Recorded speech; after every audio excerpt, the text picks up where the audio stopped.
ওং নমঃ শিবায়। হর হর মহাদেব। বন্ধুরা, আমাদের জীবনে এমন অনেক সময় আসে যখন মনে হয় কেন এত কষ্ট, কেন বারবার বিপদ, ব্যর্থতা আর দুঃখ আমাদের জীবনে ফিরে আসে। আমরা তো কারো খারাপ চাই না, তবুও কেন জীবন এত কঠিন হয়ে ওঠে? শাস্ত্রে বলা হয়েছে, মানুষের জীবনে কষ্ট কখনোই অর্থহীন নয়।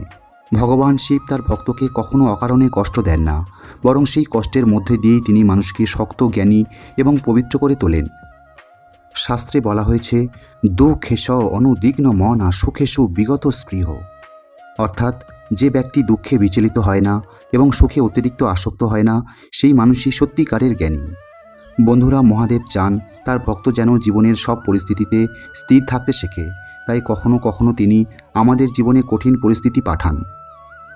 বন্ধুরা, প্রথম কারণ হলো কর্মফল। শাস্ত্রে বলা হয়েছে, কর্মাণ্যে বাধিকারস্তে মা ফলেষু কদাচন। মানুষের অধিকার শুধু কর্ম করার উপর, কিন্তু সেই কর্মের ফলের উপর নয়। আমাদের এই জীবনের অনেক দুঃখ আসলে অতীতের কর্মফলের ফল। কখনো এই জন্মের, কখনো বা পূর্বজন্মের কর্মের প্রতিফল আমরা ভোগ করি। মহাদেব সেই কর্মফলকে ধীরে ধীরে ক্ষয় করে দেন, যাতে আত্মা শুদ্ধ হয়ে ওঠে। দ্বিতীয় কারণ হলো মানুষকে শক্ত করে তোলা। শাস্ত্রে বলা হয়েছে, ন হি কল্যাণ কৃত কশ্চিত দুর্গতিং তাত গচ্ছতি। যে মানুষ সৎকর্ম করে সে কখনো শেষ পর্যন্ত নষ্ট হয় না। মহাদেব তার প্রিয় ভক্তকে দুর্বল দেখতে চান না, তাই জীবনের পরীক্ষার মাধ্যমে তিনি ভক্তকে শক্তিশালী করে তোলেন। যেমন আগুনে সোনা পরিশুদ্ধ হয়, তেমনি কষ্টের আগুনে মানুষ হয়ে ওঠে মহামূল্যবান। তৃতীয় কারণ হলো অহংকার ভাঙা।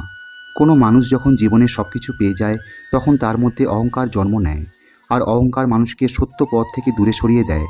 তাই মহাদেব কখনো কখনো জীবনে এমন পরিস্থিতি আনেন যাতে মানুষ আবার ভগবানের দিকে ফিরে তাকায়।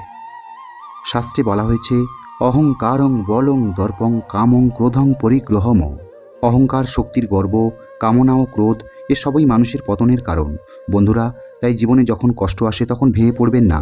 মনে রাখবেন, হয়তো সেই সময়ই মহাদেব আপনাকে নতুন করে গড়ে তুলছেন। কষ্টের অন্ধকারের পরেই আসেই আলো। আর যে মানুষ বিশ্বাস নিয়ে এগিয়ে যায়, তার জীবনে মহাদেব একদিন অবশ্যই আশীর্বাদ বর্ষণ করেন। তাই সবসময় মনে রাখবেন, মহাদেব কখনো তার ভক্তকে একা ছেড়ে দেন না। তিনি নীরবে আমাদের পাশে থাকেন, পথ দেখান এবং সঠিক সময়ে আমাদের জীবনে শুভ পরিবর্তন নিয়ে আসেন। বন্ধুরা, আপনি যদি মহাদেবের ভক্ত হয়ে থাকেন তাহলে কমেন্টে লিখুন হর হর মহাদেব।